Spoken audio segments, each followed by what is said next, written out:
വയനാട് ഉരുൾപൊട്ടൽ ദുരന്ത ഭൂമിയിലെ എല്ലാ കുടുംബങ്ങളെയും പുനരധിവസിപ്പിക്കണമെന്ന് ആവശ്യപ്പെട്ട ചൂരൽമലയിൽ കുടിൽ കെട്ടി സമരം. ജനശബ്ദം കൂട്ടായ്മയുടെ നേതൃത്വത്തിലാണ് ഈ സമരം. വിവരങ്ങളുമായി എം കമൽ ചേരുന്നുണ്ട്. കമൽ, ഒരു ഇരുട്ടുവെളുത്തപ്പോഴേക്കും എല്ലാം നഷ്ടമായ ഒരു പറ്റം ജനങ്ങൾ, അവർക്ക് ഇപ്പോഴും ഒന്നും ലഭിച്ചിട്ടില്ല എന്നുള്ളത് ഏറെ വേദനാജനകരമായ കാര്യമാണ്. അതുകൊണ്ട് തന്നെ ഏതറ്റം വരെയും പോകും എന്നുള്ളതാണ് ഈ സമരക്കാർ പറയുന്നതും, അല്ലേ? ജയലക്ഷ്മി, ജനശബ്ദം കൂട്ടായ്മയുടെ നേതൃത്വത്തിലാണ് ഇന്നത്തെ സമരം നടക്കുന്നത്. അവർ പാലത്തിന് ഇക്കരെ കുടിലൊക്കെ കെട്ടി ചായയും കഞ്ഞിയൊക്കെ വെച്ചു തുടങ്ങി. ബെയിലി പാലത്തിന് അപ്പുറത്തേക്ക് പോകാൻ അനുവദിക്കില്ല എന്നാണ് പോലീസിന്റെ നിലപാട്. പക്ഷേ കൂടുതൽ ആളുകൾ എത്തുന്നതോടെ അങ്ങോട്ട് പോകുമെന്ന് സമരക്കാർ പറയുന്നു. അതായത് സർക്കാർ ഇപ്പോൾ നടത്തുന്ന പുനരധിവാസ പ്രവർത്തനങ്ങൾ മുഴുവൻ അപാകതയാണ് എന്നുള്ളതാണ് ഈ കൂട്ടായ്മയുടെ പരാതി.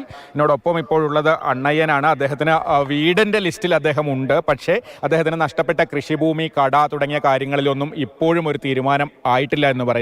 എന്താണ് അവസ്ഥ? ആദ്യത്തെ ലിസ്റ്റിൽ വന്നു? ആദ്യത്തെ ലിസ്റ്റിൽ വന്നിട്ടുണ്ട്. ഇപ്പോഴത്തെ അവസ്ഥ എന്താണെന്ന് വെച്ചാൽ ഞങ്ങൾ താമസിക്കുന്ന വീടിനടക്കം മാറാനാണ് പറയുന്നത്. കാരണം വാടക കൂട്ടി ചോദിക്കുകയാണ്. ഇപ്പം ഞങ്ങൾ വീട്ടുടമസ്ഥൻ പറയും വേറെ വീട്ടിലേക്ക് ചോദിക്കാൻ പോകുമ്പോൾ 15,000 റുപ്യാണ് വാടക ചോദിക്കുന്നത്. ഇപ്പം ഈ 6,000 റുപ്യ കൊണ്ട് ഞങ്ങൾ എങ്ങനെ മുന്നോട്ട് പോകാൻ പറ്റും? സർക്കാർ വാടക എത്രയാണ് തരുന്നത്? 9,000. 6,000 റുപ്യാണ് തരുന്നത്. എൻ്റെ കടമുറിയാണ് ഈ 4 റൂമുള്ളത്. ഈ 4 കടമുറിയും ചൂരൽമല വില്ലേജിനടുത്ത് 2 ഏക്കർ തോട്ടം, നല്ലൊരു കാപ്പിത്തോട്ടം, ഇതെല്ലാം പോയി. പിന്നെ ഇതെല്ലാം ഉണ്ടായിട്ടും ഞങ്ങൾക്ക് 5 സെൻറ്റ് സ്ഥലമാണ് ഇപ്പോൾ തരാമെന്ന് പറയുന്നത്. 15 സെൻറ്റ് എന്ന് പറഞ്ഞുള്ളതിടത്ത് ഇപ്പോൾ 5 സെൻറ്റായി. ഞങ്ങൾ എങ്ങനെ മുന്നോട്ട് പോകും?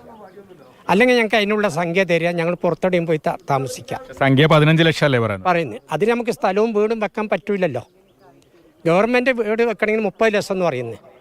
പക്ഷേ നമുക്ക് തരുമ്പോൾ 15 ലക്ഷം എന്ന് പറയും. ഞങ്ങൾ എന്ത് ചെയ്യാൻ പറ്റും?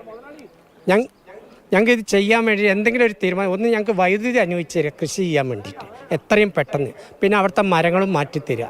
പിന്നെ ഇവിടുത്തെ കച്ചവടക്കാർക്ക്, ബിൽഡിങ്ങുകാർക്ക് ഇതുവരെ ഒരു തീരുമാനവും എടുത്തിട്ടില്ല.